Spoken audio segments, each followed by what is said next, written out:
Hello, everyone. I'm Johnny. Welcome to Decoded. There's a small island off the southern coast of Korea. It's called Geojae Island. It belongs to Yeosu City, South Jeolla Province. It got its name because its shape resembles a giant turtle. Geojae Island has a beautiful environment. Dozens of rare wild birds inhabit the island. Many villages are scattered across the island. The villagers make their living by fishing. Various legends, folk songs, and traditional games are passed down here. It's rich in culture. It's an ideal place for tourism and vacation. With the development of tourism, every household has started offering ghost houses and restaurants, providing tourists with accommodation and delicious food. Geojaedo Village in the center of Geojae Island is one of them. Today's story takes place in this quiet fishing village. The protagonists of the story are a married couple. They are in a second marriage. The husband's name is Park Tae-woo. He is 50 years old. He works as an insurance planner. The wife's name is Kim Soo-yeon. She is 47 years old and works as a restaurant waitress.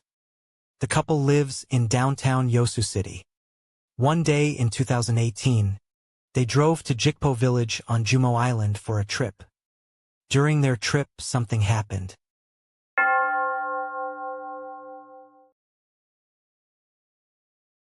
December 31st, 2018, a Monday. At 10:56 p.m., the Yeosu 119 Safety Center received an emergency call. The caller was a woman. She shouted on the phone, "The door won't open. The window won't open either. I'm locked in. I can't see anything. What should I do? It's sinking. It's sinking." The operator urgently asked for the woman's location. But she was clearly panicked and couldn't process what the operator was saying. She just kept asking what to do. The call lasted about 4 minutes. The woman stopped talking. Then, gurgling sounds came from the phone. Finally, the call disconnected. The operator realized the situation was dire and quickly tracked the location based on the cell phone signal. They soon learned that the call originated from the central part of Geojae Island, near a pier in Geojae Village. Rescue personnel immediately departed for the scene. Upon arrival, the scene was crowded with curious villagers. Everyone was talking amongst themselves. A man was sitting on the pier, sobbing uncontrollably. It was Park Tae-woo. Seeing the rescue team, Park Tae-woo grasped at them as if they were his last hope.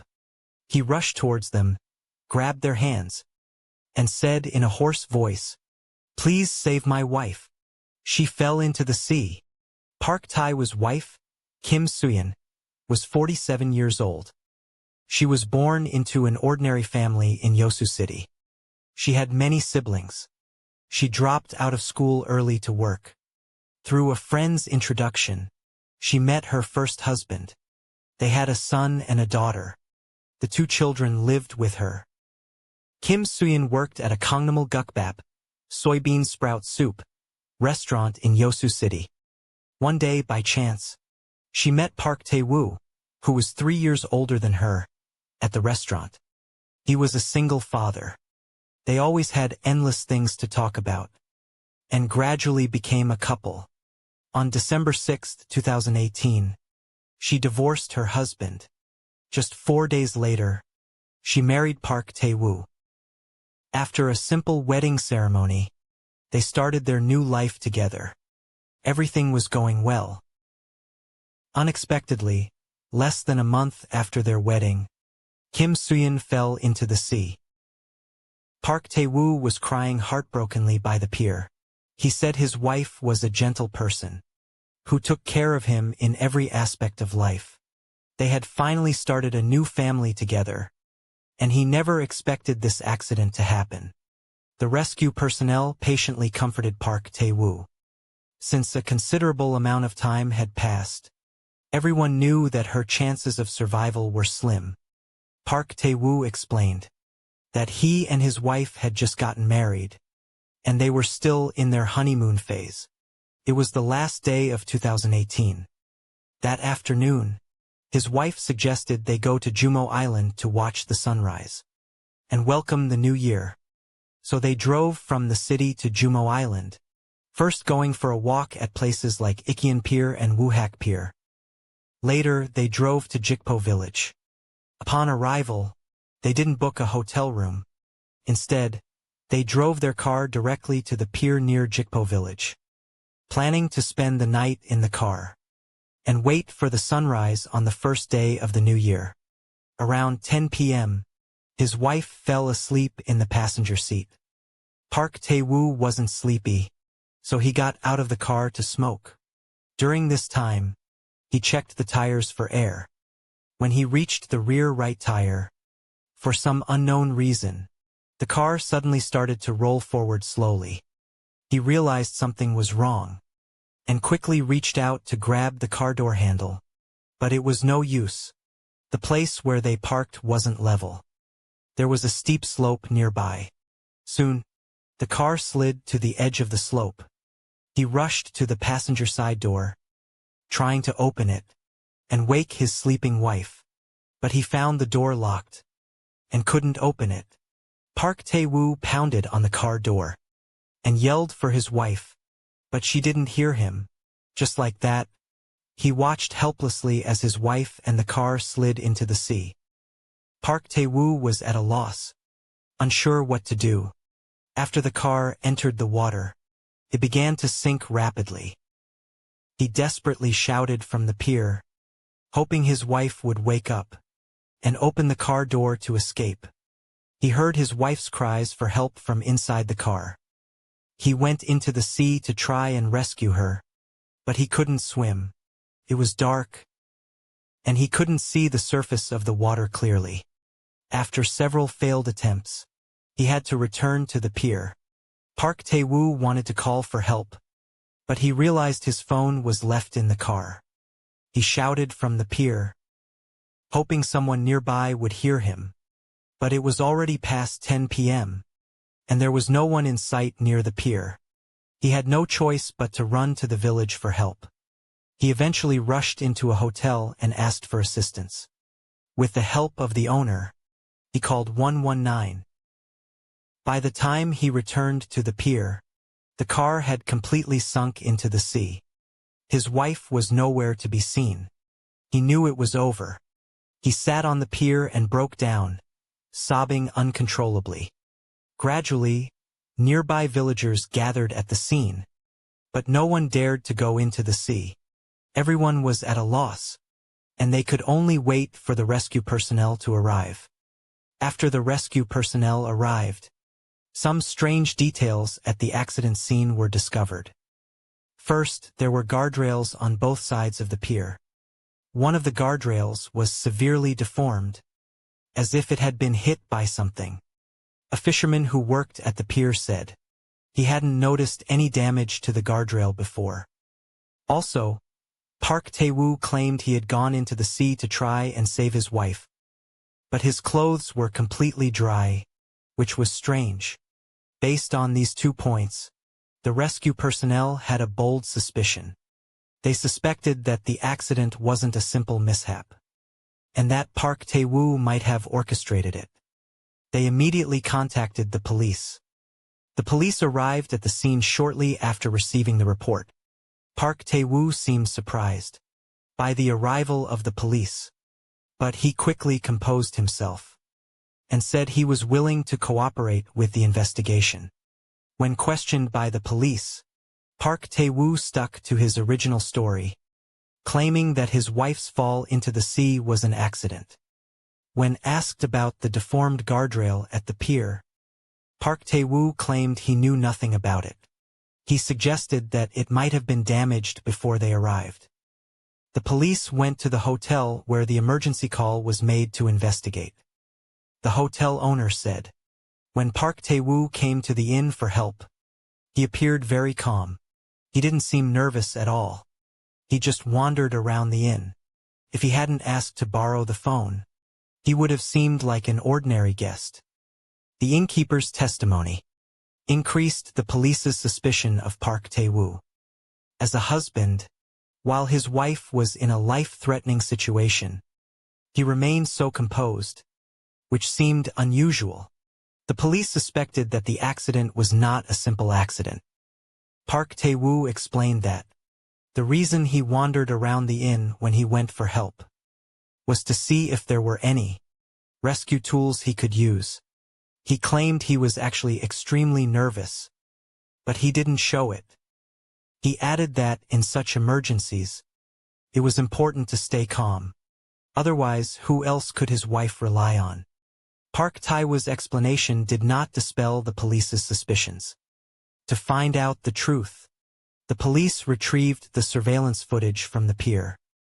Unfortunately, the footage did not capture the car going into the sea, nor did it show Park Tae-woo going into the sea to rescue his wife. It only showed that at 10:57 p.m. that night, Park Tae-woo went alone to a nearby inn to ask for help. He was seen slowly walking towards the village, not appearing to be in a hurry. His clothes appeared dry. It looked like he was deliberately stalling, so that the rescue team wouldn't arrive so quickly. Park Tae-woo explained that he had never been to Geojae Island before, and was unfamiliar with the terrain. It was dark, and he couldn't see the road clearly, so he walked slowly. The suspect, Park Tae-woo, was 50 years old, and worked as an insurance planner.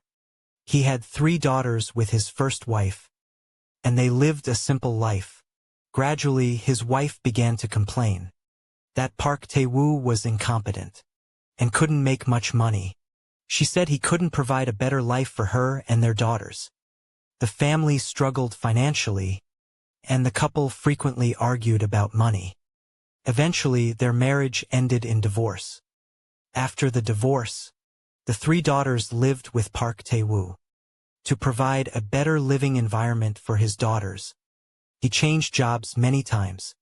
He worked as a waiter, a salesman, and so on. In December 2012, he and a friend in Yosu stole 52 million Korean won. He was subsequently arrested by the police. At the time, Park Tae-woo was already 80 million won in debt.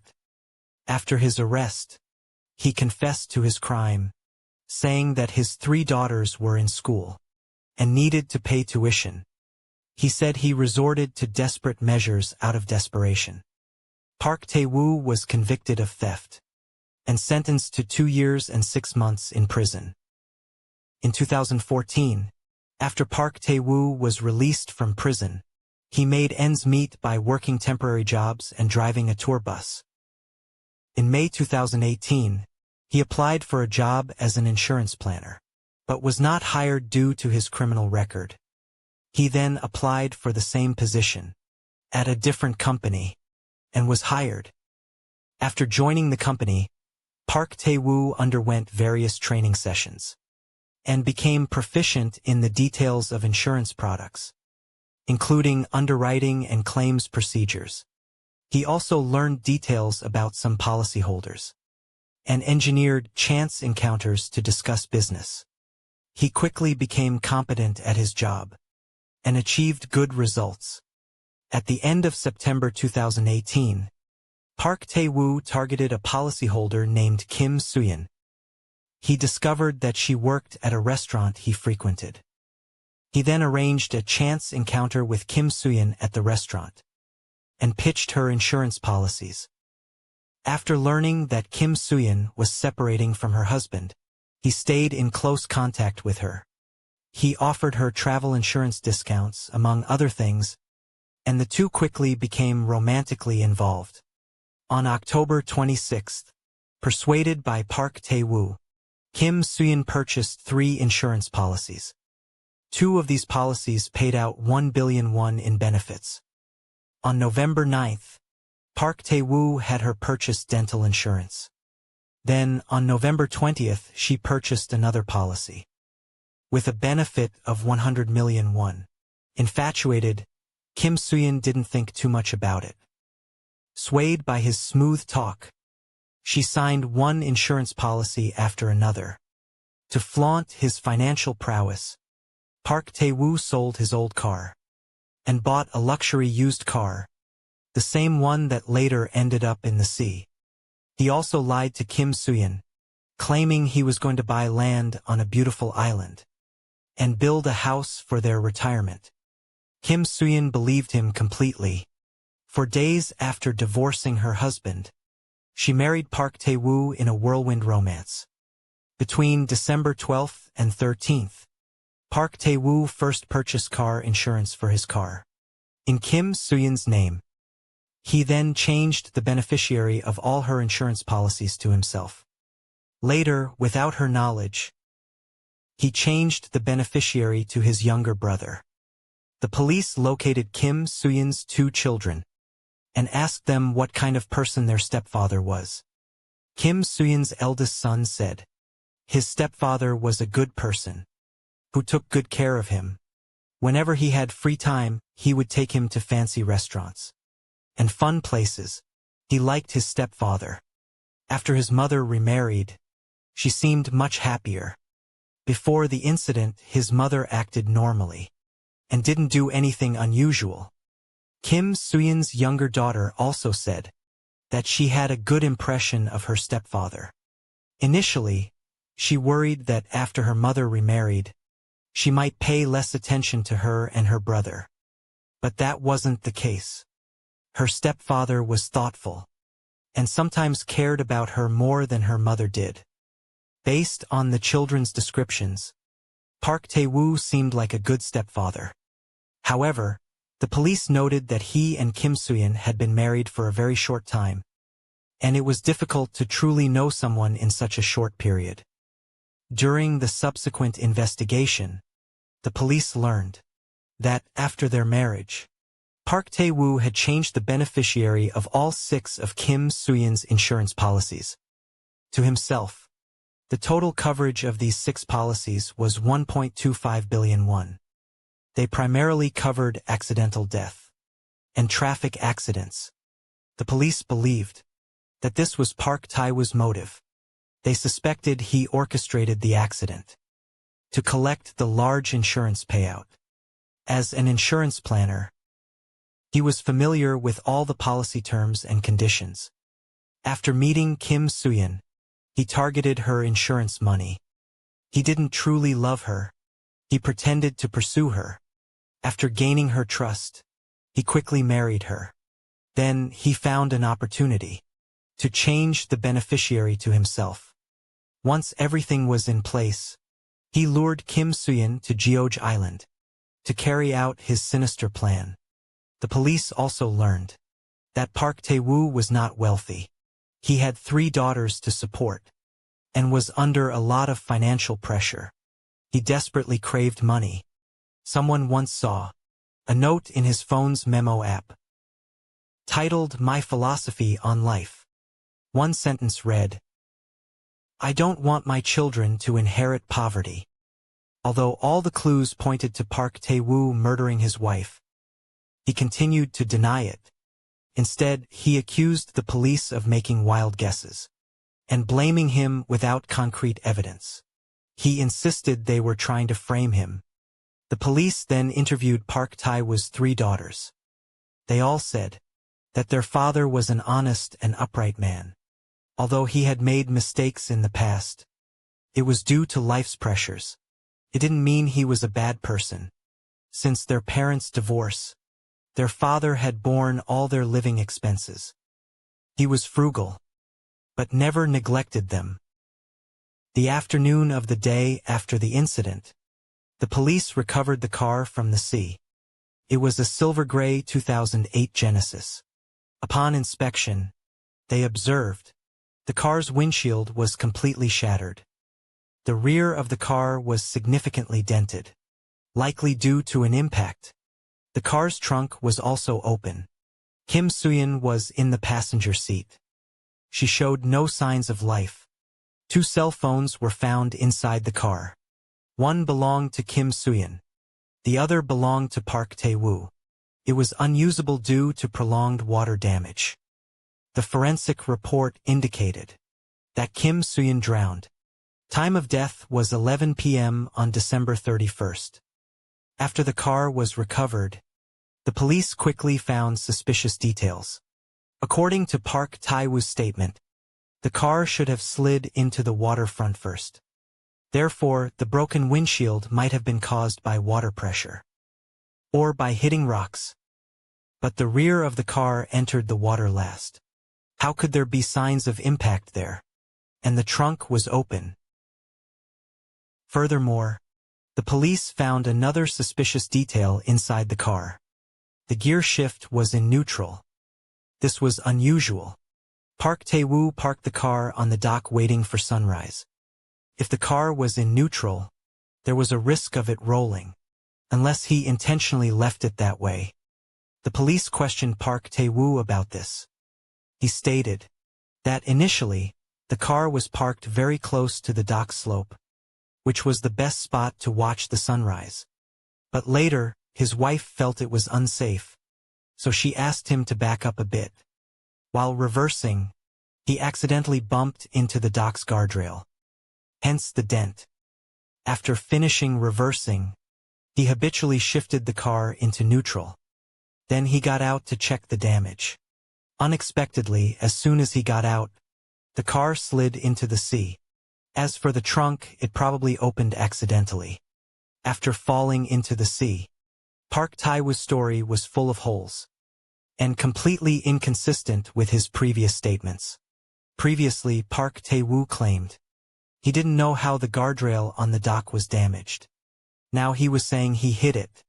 While reversing, his statements were inconsistent. It's worth noting that Park Tae-woo had worked as a tour bus driver.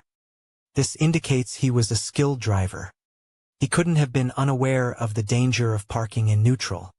Such a rookie mistake shouldn't happen to an experienced driver. Park Tae-woo explained that he didn't know such an accident would befall his wife. If he had known, he would have definitely put the car in park. He wasn't thinking much at the time. He thought checking the car would be quick. Leaving it in neutral wouldn't be a problem.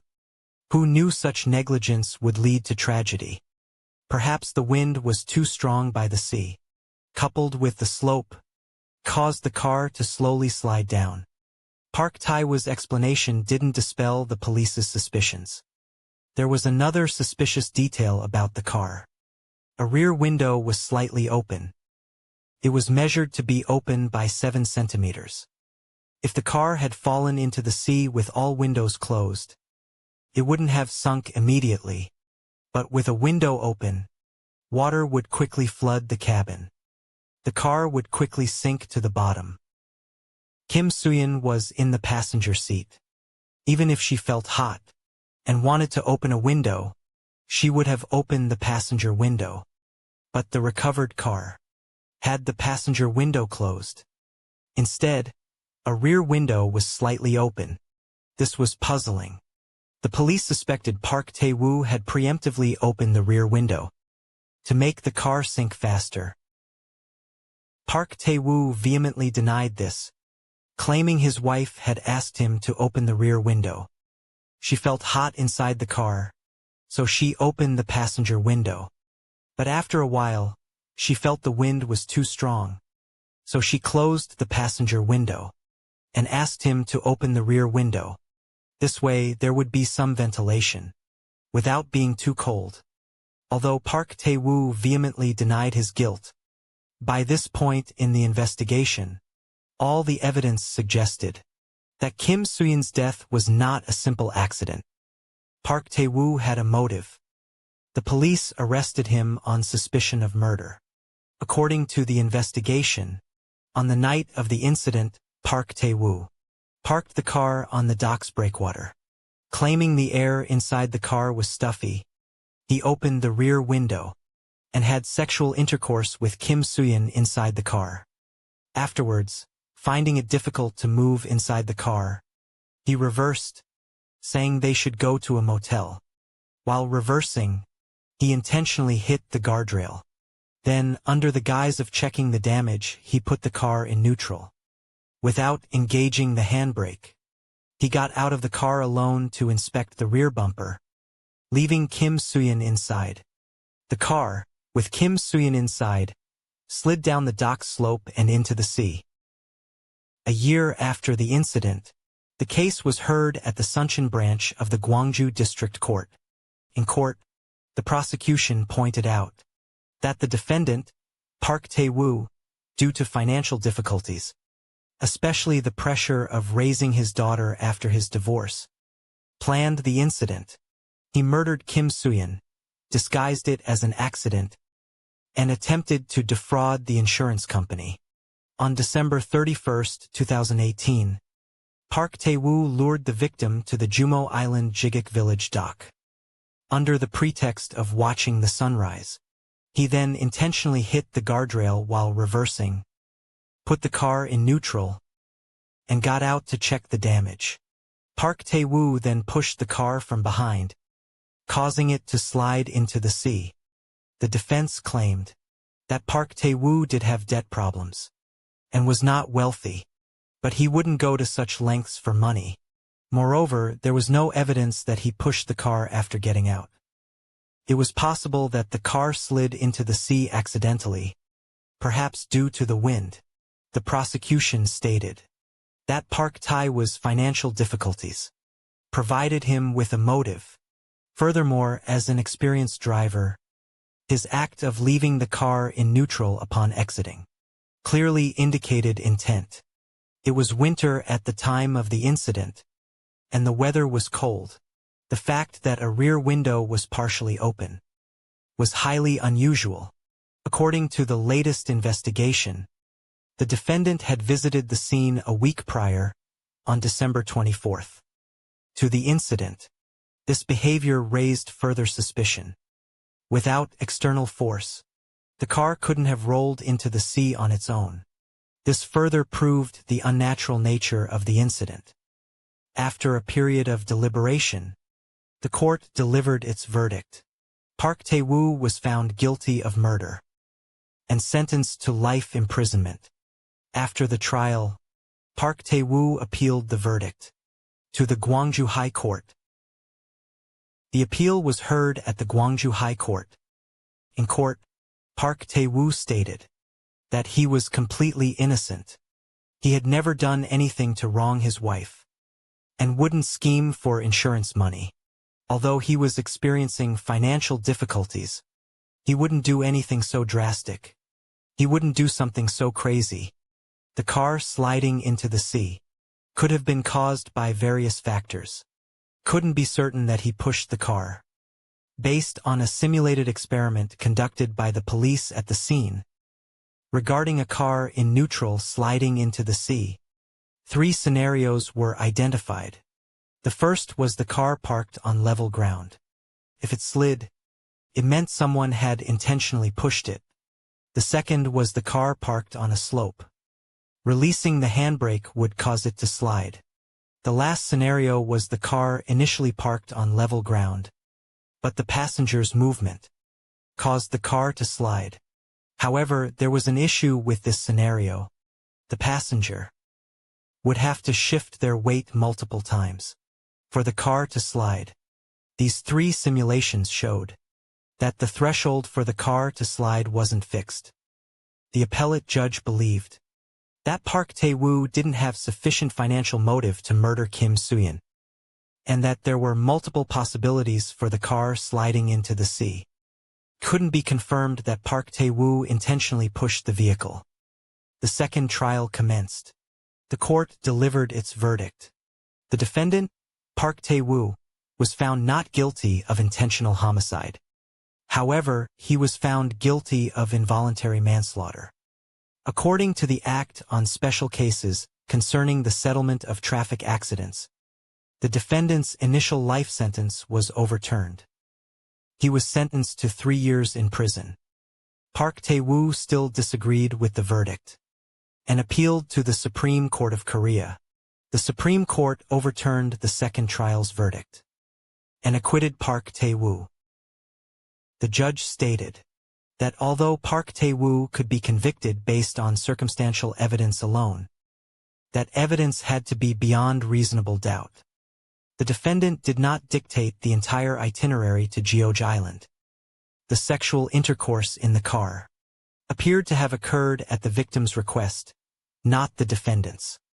Before the accident, the defendant was unwell and expressed his desire to rest at a hotel. There was also circumstantial evidence suggesting the accident was not intentional. The prosecution's evidence was insufficient to meet this standard. There was room for reasonable doubt. Furthermore, there was no other evidence to convict the defendant. After Park Tae-woo was released, he immediately went to the insurance company with the policy to file a claim, but was rejected. The insurance company suspected Park Tae-woo of murdering Kim Soo-yeon, believing her death was not accidental, and therefore refused to pay. Park Tae-woo then sued the insurance company. On December 12, 2022, the case was heard in the Seoul Central District Court Civil Division. In court, the defendant insurance company pointed out that although Park Tae-woo had been acquitted, he had tampered with multiple beneficiary designations on Kim Soo-yeon's insurance policies. This act was highly suspicious. Coupled with the suspicious circumstances surrounding Kim Soo-yeon's death, they could not process the claim. The plaintiff, Park Tae-woo, argued that the insurance company was trying to avoid payment and was using this as an excuse. Regarding the previous drowning incident, he had been acquitted. The insurance company had no right to refuse payment based on this. After a period of deliberation, the court ruled in favor of the insurance company. Park Tae-woo appealed the decision. The appellate court overturned the ruling and ordered the insurance company to pay the full claim to Park Tae-woo. 1 year later, Park Tae-woo received the substantial insurance payout of 1.25 billion Korean won. Some believe Park Tae-woo's intentions were clear from the beginning. He orchestrated the entire incident, from changing the insurance beneficiaries to his wife's accident. Every step was meticulously planned. As an insurance planner, he was well aware of the legal loopholes. Ultimately, he received the massive payout. Others believe Park Tae-woo is innocent. He couldn't have planned such an elaborate insurance fraud scheme alone. It might all be a coincidence. Park Tae-woo just happened to be the ultimate beneficiary. Convicting him might be a stretch.